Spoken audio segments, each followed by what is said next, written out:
Welcome to Top of the Key. I'm Nikki Fargas, and today we're taking you behind the scenes with Aces Unplugged. You already know the highlights, you know the stat lines, but this is where we get real. Joining me today are our two favorite broadcasters, Carolyn Peck and Krista Blunk. Welcome, ladies. Glad to be here. Glad to be here. Are you guys ready to get unplugged? I am ready. I am So we're going to get ready. unplugged, but we're going to start with the on-the-court performance. I want us to take a deep dive into the performance of this team. In particular, let's start with the dominance of A'ja Wilson. When you look at A'ja Wilson's career, she has totaled 4,500 points, 2,000 rebounds, 400 blocks, and 200 steals. Now, What else is there left for her to do? Well, and she's only 28 years old. I mean, when you look at, she was the youngest and the fastest to do so, and that's because, look, she brings her work pelt every day that she steps on the floor, and she's a dominant force in everything that she has done. Every year she's added to her game. This year her passing has been unreal, and I think that's why she's a three-time MVP. But that's also why I think they need to go through her every time down. I'd like to see her touch the ball every time they can, possibly. I think we've seen them a little bit lately, not always having her get a touch. When she gets a touch, it makes a difference. Well, opponents' scouting reports on the Aces, you got to believe that A'ja Wilson is at the top. And I'm a believer in basketball, you have a move and a counter move. And I think the Aces' move needs to be A'ja Wilson. And when teams try to figure out how to stop that opens up everybody else. Well, with her dominance, what you don't want to see is other players, feeling like we can just depend on A'ja Wilson. But they're going to need for Kia Stokes. Obviously, Becky Hammon likes to play a little bit of small ball. But what is the importance of also Kirsten Bell, her playing at the 4 a little bit this season, and then Crystal Bradford and what she means? Well, I think Becky's have to be a little creative because with Megan Gustafson out with the injury, Liz Kitley wasn't quite 100% yet, still coming back from the injury, a little thin in the 4 spot. So she's had to get more creative. But you have a Kirsten Bell who knows her system and has been able to come in. She gives you length, she can shoot the 3, so she's a tough matchup for teams as well. And I think Becky's had to get creative, and maybe even a Chelsea Gray moving into that spot. Well, first I think it starts with Kia Stokes. And Kia Stokes, so far this season, she's not in the offensive column as far as scoring points. Now, Kia does bring great rebounding and great defense. So how can Kia really enforce her will? And I think it is, I don't think that there's a better rim runner in the WNBA. And when she gets out and running in transition, that creates easy points. If you run, that's going to be an easy way to score. If you get on the offensive glass, that is an easy way to score. A play doesn't have to be called for you. And also, be an active, not just a screener, but a screen and slip. And always keeping the pressure on the defense. Because to me, if you set a good screen and you slip to the basket and you attract a defender, that's as good as an assist. But I think some of the problems with Kia's offensive numbers not being where you'd maybe hope that they would be is that their defense has struggled some. And a lot of what they do offensively comes off of the D. They haven't had a lot of opportunities to get out and run as often as they maybe would like. So there's some things I think with the defensive end that need to be fixed too. And you got to understand, you've got a player like Jewel Lloyd who's new to the system, and they have a new defensive system. And Rome wasn't built in a day, but I think you're going to see the Aces continue to improve defensively as they build trust and they pick up their intensity. Well, as we're continuing to spotlight the players, we always talk about you go as your guard play go. And we have a triple threat. We've got 3 Olympians in Chelsea Gray, Jewel Lloyd, and Jackie Young. How important is for those 3 players, those 3 individuals, to bring it every single game? I mean, it's crucial, and it's been difficult, and you would think, well, they have so much experience that they ought to be able to just click instantly, but that's not the case. I mean, even Jewel Lloyd says, I'm still learning the lingo that Becky Hammon has. It's different than any other system where she's played, and these are players also that played in the Unrivaled League in the offseason. So they were playing 3-on-3. It's very different. There's a lot of pros to it, great conditioning and learning to screen and pick and roll and give and go, but it's also very different than 5-on-5. Well, you bring up 3x3, and I think that really did help Chelsea Gray to get her feet back under her. But when you look at the Aces and when they won their first 2 championships, what were the wow moments? The wow moments were the dimes that the point guard was dropping. And I think that when she gets back into that mode of distributing the basketball, that lets Jackie go to work. I think that that will help Jewel Lloyd really find her footing. But the thing about it is, in order for those dimes to be passed, there've got to be cuts, there've got to be moves. You've got to move with a purpose and spacing. Look, Becky Hammon changed the WNBA with pace and space, and she could do so because she has three of the best guards in the league. And with these three guards, the other part that is so important when you talk about Chelsea Gray is, yes, the throwing the dimes and making everybody else around her better, but she's also one of the best IQ as far as players, that has one of the best IQs in the game. And to help negate the newness, to help negate that, hey, it's a new system, the communication, the leader on the floor has got to be in sync with the coaching staff and be able to convey that in real time. And that's what Chelsea Gray can bring to this team. You're exactly right. I mean, Becky talks all the time about Chelsea is another coach on the floor. And so now, because she missed how many games early last year, and so this season she gets to start from the beginning, and she's still finding her footing.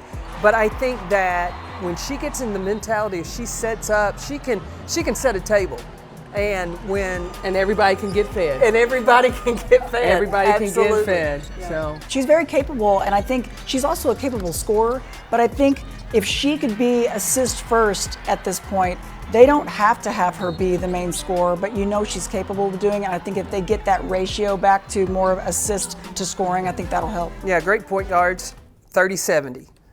30% their time, 70% everybody else. And then when we switch over to Jackie Young, who knows this system like the back of the hand, you know, she's always, and you've always said this, Carolyn, I remember many conversations that we've had about Jackie Young, she can put up MVP numbers. Yeah.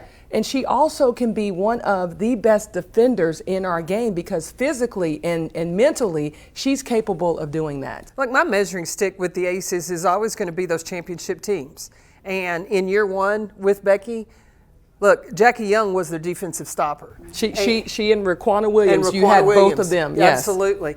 And so I think that Jackie continuing to do that, and then also, look, she gets off 2 feet in the paint, forget about it, because her strength and her ability to finish, she's already demonstrated she can get to the free throw line as well. Both sides of the ball, I think, are key for Jackie Young. And the addition of Jewel Lloyd as a defender as well. We think about her as a scorer. She's an incredible defender also. Yes. The on-the-court performance of the bench has allowed the Las Vegas Aces to win 2 world championships, 2 back-to-back world championships. How important is bench contribution for this Las Vegas Aces team, especially this season? I think it's huge because every team has depth this season. And so the thing that I have seen from this 2025 season is the pace of play. Everybody's playing fast, and when you're playing fast, you're going to get fatigued. So I think that it is important, and I like that Becky has gone to using her bench early. When you look at Aaliyah Nye, another rookie that has come in that can flat out shoot the leather off the basketball.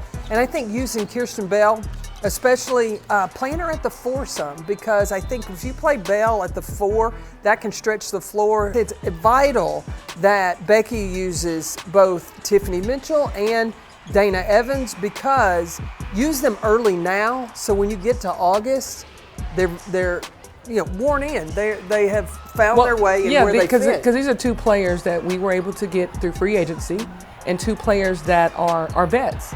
Right. And there is an expectation for players who play that the 6th man off the bench, the 7th man off the bench, and those 2 have been that.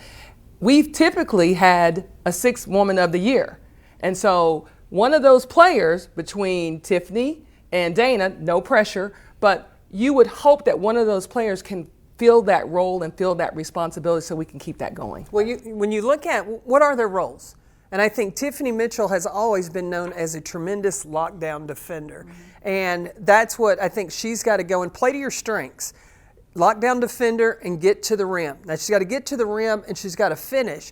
But I think that starts on the defensive end, getting deflections and running, and then Dana Evans, that's a point guard that can shoot it as well. Well, Becky said the big reason of bringing both of those players on were the fact that they could get downhill. They're the kind of players that can get the team running and get outgoing. And when you lose a player like Kelsey Plum, who was that spark and that energy, she's got a couple of them now that can do it. Yeah, I think this team is, again, finding their roles and they're being identified, but the only thing that can really push this team to the next level is for them to level up, because we can't continue to do the same thing that we've been doing in the past and think that these championships are just going to come. Teams have a circle on their schedule, and the Las Vegas Aces is circled on their schedule. Well, here's the thing. When you talk about level up, this is what I haven't seen yet, and I know it's a new system, but defensively, the Aces have got to dictate. I think that you know this from playing for Pat Summitt at Tennessee. Actors win, reactors lose. And when you are not dictating, you're reacting to the offense and where you've got to go defensively. I'm looking for the Aces to get back. That's how they won their championships. They were very, very intentional about dictating on defense, and that's what they need to do this season. And again, the defense creates so much of what they want to do offensively. And so you can see their struggles and their thinking at the other end. And the minute you stop and think, the other team's going the other way. I remember Becky talking about there's absolutely no reason why you can't have fun at work. And we never do. Well, we never do, I know. But I will say that her coaching style has allowed the Las Vegas Aces to be successful, but how has her coaching style impacted the W? Well, the thing that I really respect about Becky is her honesty with the players and the relationship that she has built with each and every one of those players. And I mean, she will hit you with the truth right between the eyes, and she's not afraid of that. But I think when Becky came into the league, she changed the league, playing with pace and playing in space. And what player wouldn't want to play in that? And that's allowed these players to play their strengths, free up their game, and allow them to have fun in the process. And you can see it when that ball's popping, the smile on the face, they get defensive stops. You can tell these women are really enjoying playing together. Yeah, and she brought the experience. She brought her experience as a coach in the NBA, and you're starting to see other programs, the other organizations, they're going and dipping in, getting their toes wet with the NBA, former coaches as well.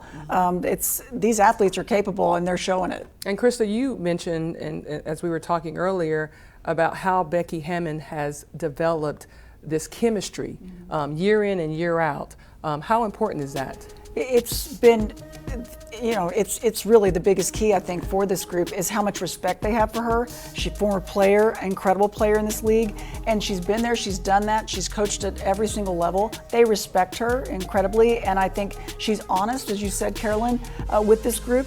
She likes to have a word of the year and then break those down into smaller. It's a reminder to this team of togetherness. This year it's others, because it has to be about others, and then you can break it all down, empowerment and whatever. It's really interesting the way she brings this team together. And I think Becky has been so successful because she truly loves the game, and she has said to us, you cannot outgive life. And you can't outgive the game. It's always going to give back to you if you love the game. And I think that is contagious and spread throughout this team. All right, well, that's a wrap on this edition of Aces Unplugged here on Top of the Key. Whether it's game time or downtime, one thing's for sure, this team brings the energy, the passion, and the personality every step of the way. Thank you, Carolyn and Krista. I'm Nikki Fargas, and until next time, keep rolling with the Aces.